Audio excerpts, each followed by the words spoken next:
Hello everybody, good day and welcome to the Nursing in USA channel. My name is Norbert.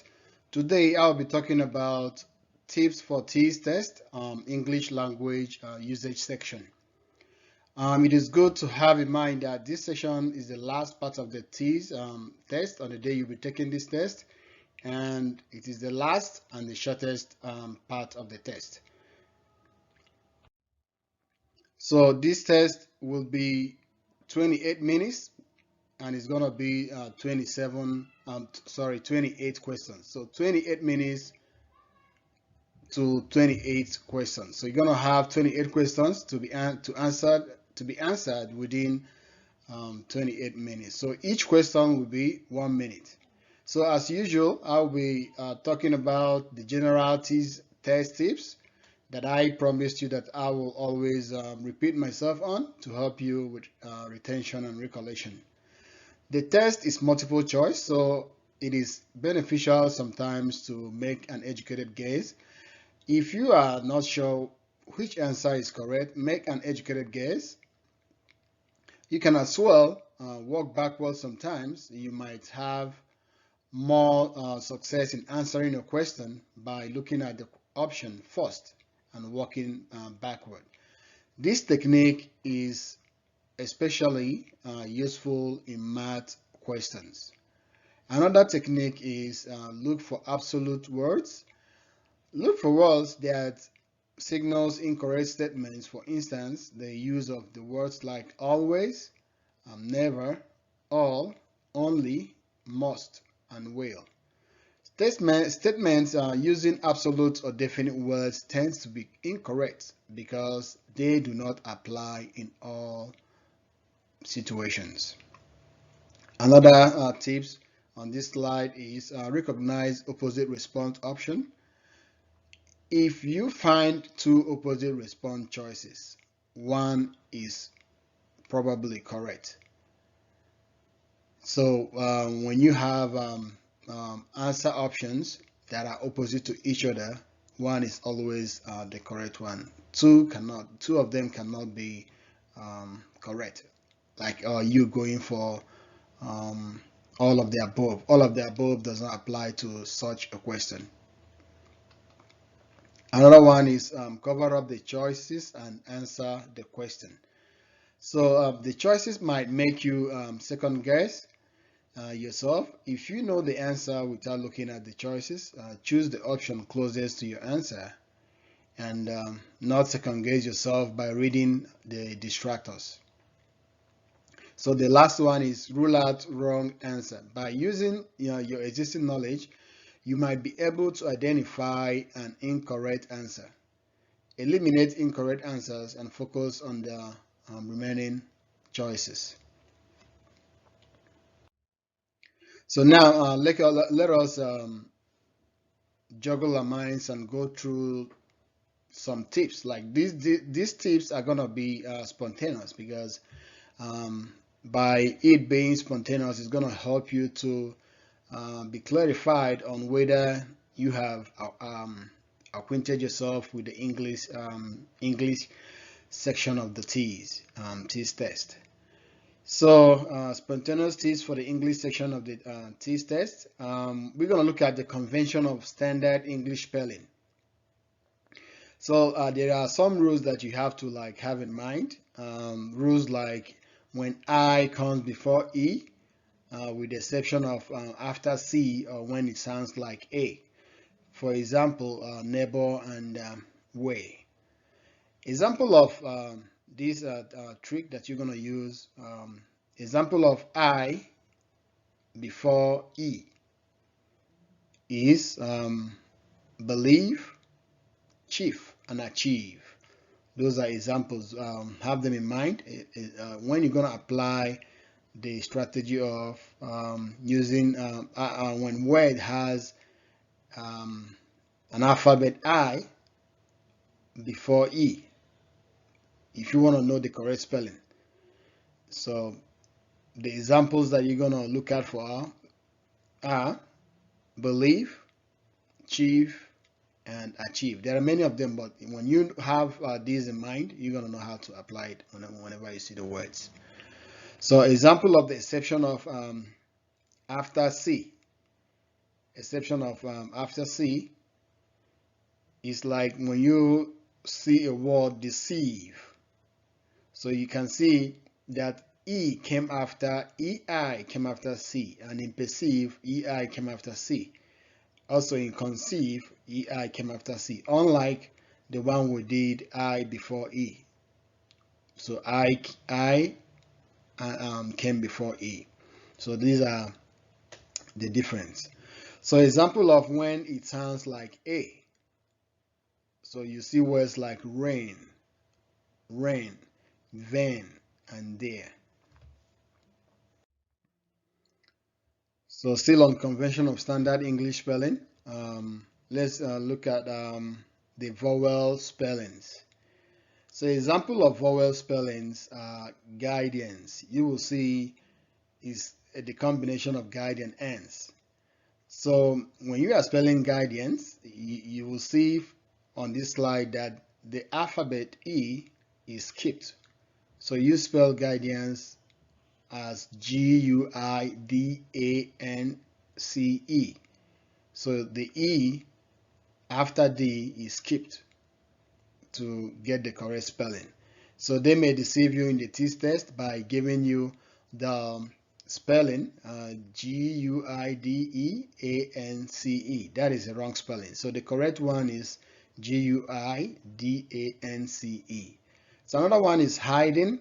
You will see the spelling is Hiding. Then titrating. You will see that the E is skipped when spelling titrating. Okay, for consonant spellings, example is derangement. So you see how it is spelled. The E was still there, and likely, for likely, the E is still there. Likeness, the E is still there. They were not skipped. So exceptions, the exceptional words that you have to look out for is words like peaceable. The E and A are present. You didn't skip E. And truly, for truly, the E is skipped. So when spelling, the correct spelling for truly is Truly. So you don't put the E when you're spelling truly. Still on the convention of standard English spelling, let's look at the plural words. For regular plurals, add S. For example, apple, you write apples. That the plural of apple is apples. You have to add S. For words ending in CH, X, SH, X, or Z, add ES. Example, dash is dashes. That's the plural of dash. For words ending in F, you have to change it to VES. Example is calf and calves. Calf and calves. With the exception of chief, you don't have to change the F when you see the word chief. The chief, you only have to add X. The same thing with proof. Proof, you don't have to add VES, you have to just add S. So you have to familiarize yourself with the word homographs. The word homographs, these are words with the same spelling but with different meaning. So most times they will use, for example, they will use the word bat, B-A-T.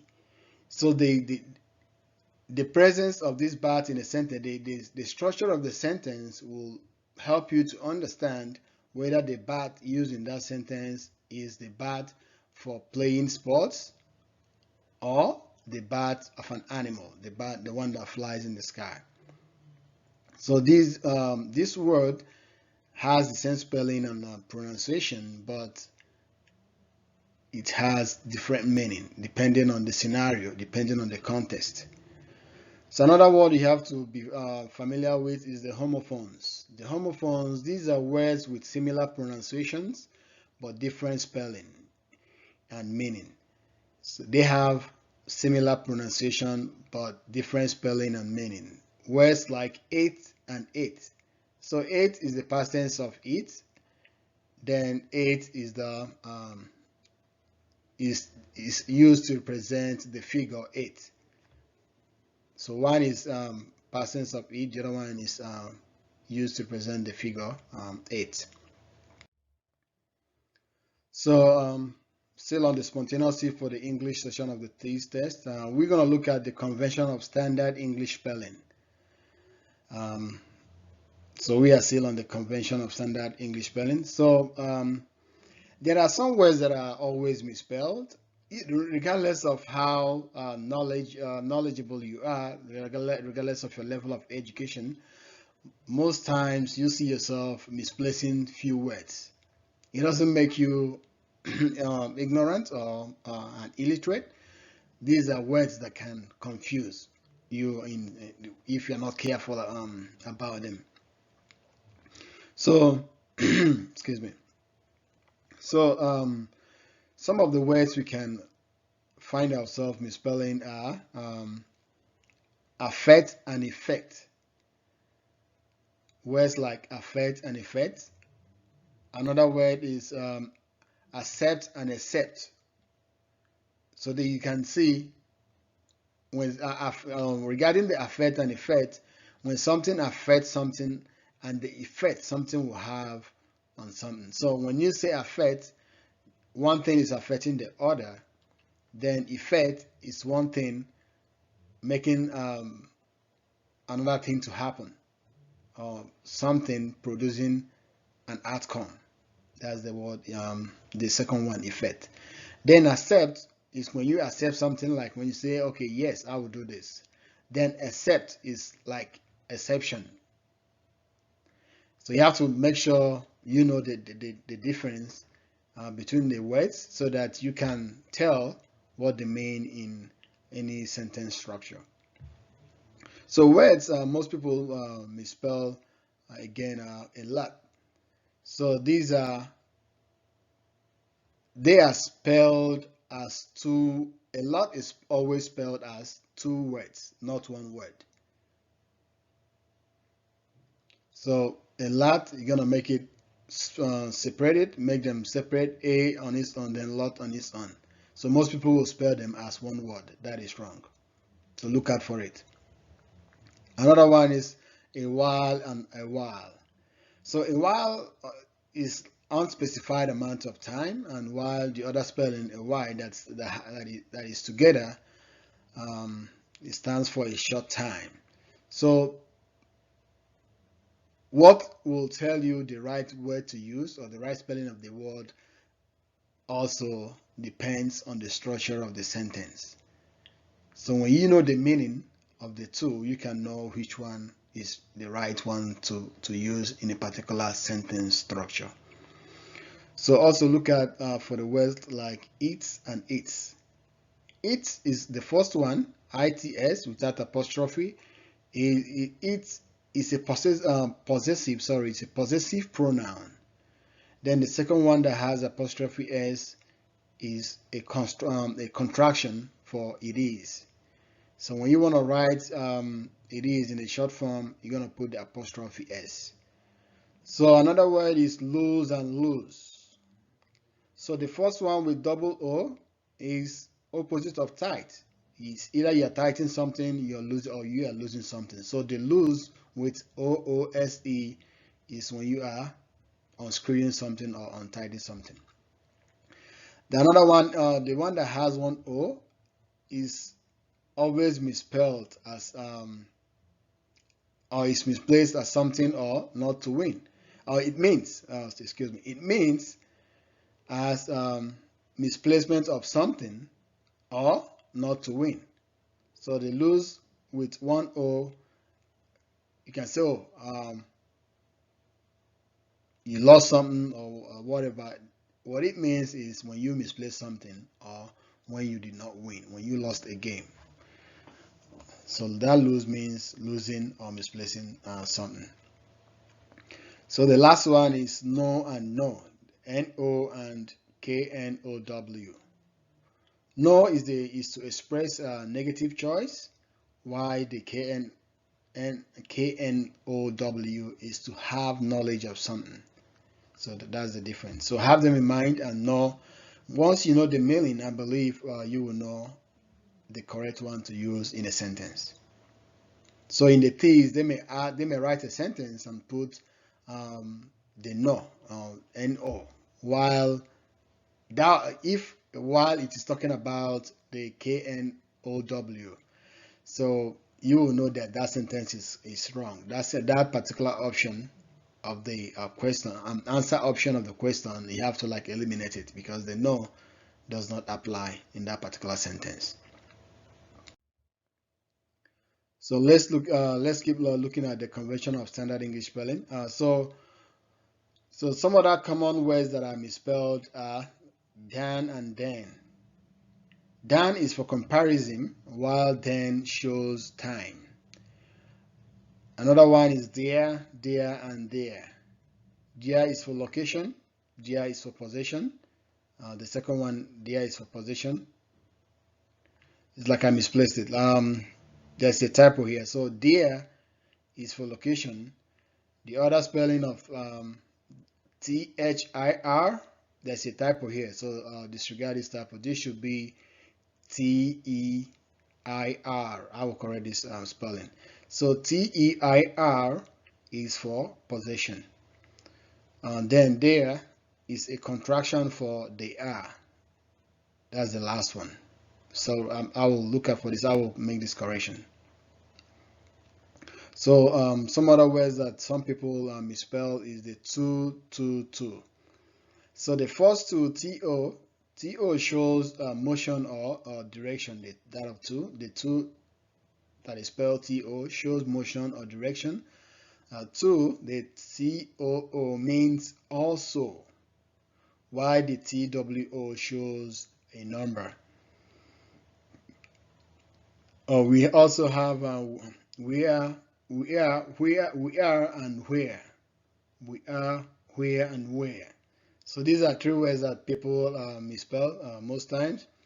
So where is a contraction for we are, while where refers to a location, and where is the past tense of are. So let's look at weather and weather. So weather, the first one refers to climate conditions, while the other weather shows the choice between two choices. The whose and whose. Whose, the first whose is the possessive of who, while the second whose is the contraction for who is. So the last one on this slide is your and your. So your is the possessive word for of you. Wait a minute, there's another typo here. So your is the possessive of you, while you are is the contraction for you are. So let me repeat myself on this. So you are the first one. You are is the possessive for of you, while you are is the contraction for you are.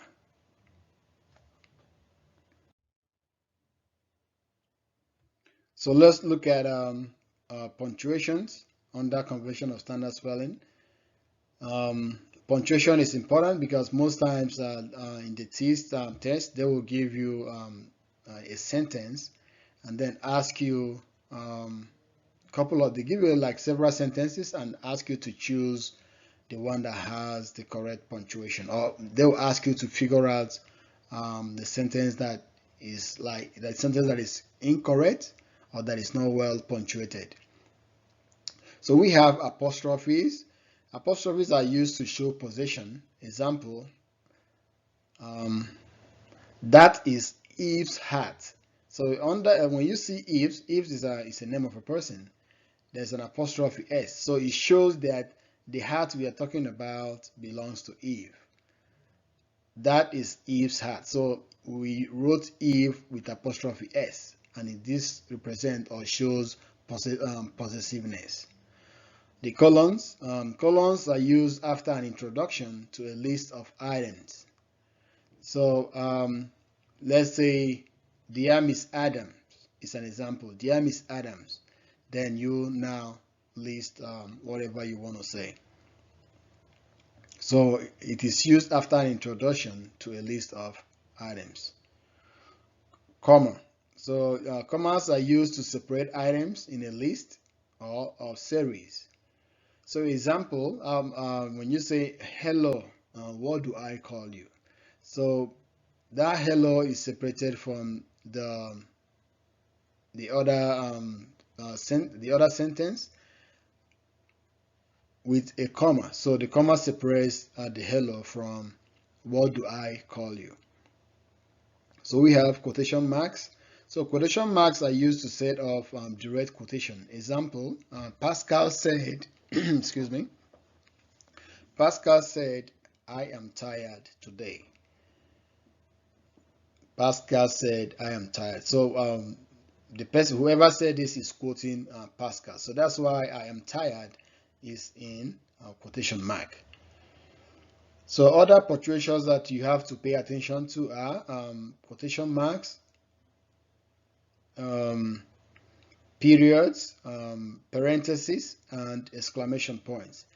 I repeated myself here by saying quotation mark because, sorry, I was thinking that this was a quotation mark. So other punctuation to pay attention are question marks, not quotation marks.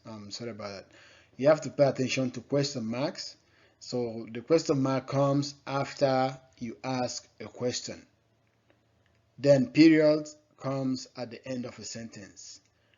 Parentheses separate a word in a sentence. And then the exclamation mark, as our exclamation point, shows an exclamatory sentence. So let's look at parts of a sentence. So in a sentence, you usually have the subject. The subject is the person or thing that performs the action. Excuse me.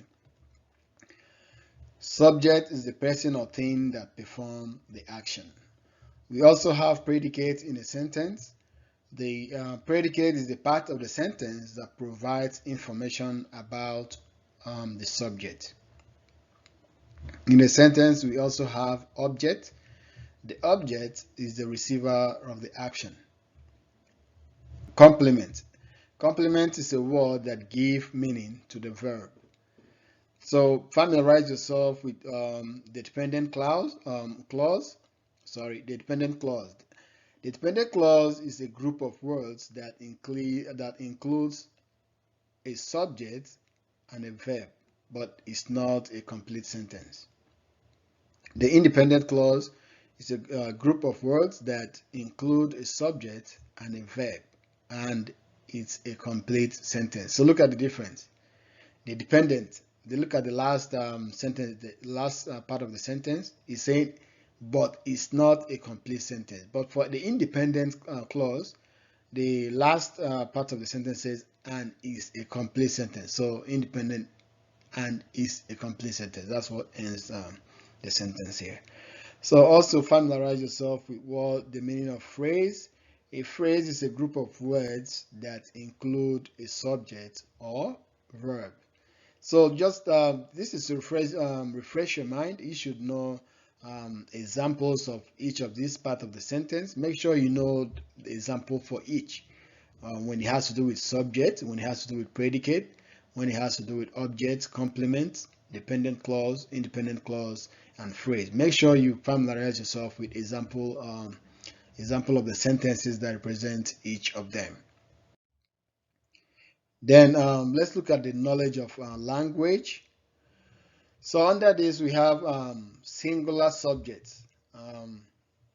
Under this, make sure you know that singular subjects have singular verbs. Singular subjects have singular verbs. For example, the woman sings. Another example is Jaren does his homework.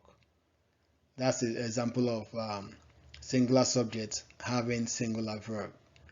Another example, another one is plural subjects should have plural verbs. Example, the girls do their chores. The girls do their chores. You will see the agreement between the plural subject and the plural verbs. The third one is the verb in a sentence that has either or neither nor must agree with the closest noun or pronoun. Pay particular attention to this because this is always coming up. The verb in a sentence that has either or neither nor agrees with the closest noun or pronoun. Example, neither knife nor the serving forks go in that drawer, or go in that drawer. Neither knife nor the serving forks go in that drawer. You will see the agreement here. Neither knife. So knife nor serving forks. The forks is plural. So what comes after it is go. Go in that drawer. Another one is neither the serving forks nor the knife. Singular. Now singular goes with goes. So knife goes in that drawer. So pay attention to what comes before the nor, or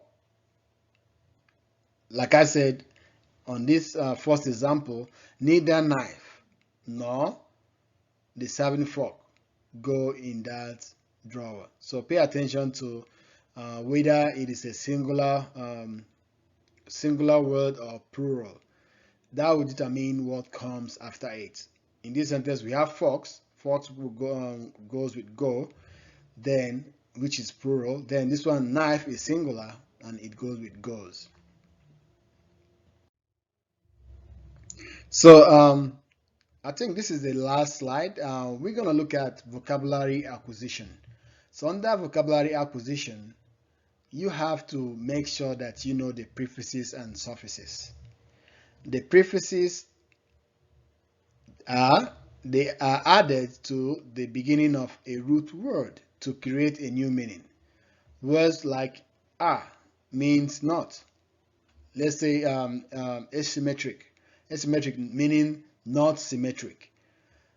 Then for suffixes, they are added to the end of a root word for a variety of reasons. Suffixes are added to the added to the end of the root word for variety of reasons. So one of the reasons could be because that word is the plural. Is plural. That's why you may see s, es, or ies. So it depends. There are a variety of reasons while you can add a suffix. Then make sure you familiarize yourself with a lot of vocabularies. Make sure you know words that are nearest in meaning, the synonyms and the antonyms. So the synonyms are words that are nearest in meaning. You may be asked to find. They will write a word in a sentence and say, okay, find the synonyms to this particular word. Or in other words, they are asking you to find words that are nearest in meaning to the underlined word. So when they ask you for antonyms, they're asking for opposite in meaning, words that are opposite in meaning to the underlined word. So this is the last slide. As usual, I will advise you the English portion of the teas is the shortest part of the teas. Most times people find it challenging, but if you know what you're doing, you're going to finish around 26 minutes, 25 minutes, or even within 20 minutes. Just make sure you practice and practice, because each particular question on this portion of the teas is 1 minute. so you don't have to spend more than 1 minute for each question, and they are straightforward. So guys, this is the last portion of my discussion of the T's. So I believe you guys can do it. Just keep practicing. Do your best. Practice as much as possible. And as a reminder, make sure you finish your prerequisite for nursing before going for the T's. That will help you a lot to excel, to have high grades when you finish your T's. Guys, enjoy the rest of your day. And if you have not subscribed, make sure you subscribe to my channel. And for those who subscribe, always look out for my new videos so that you can always share and learn from what I have to say in each of my new videos. Thank you and remain blessed. Bye.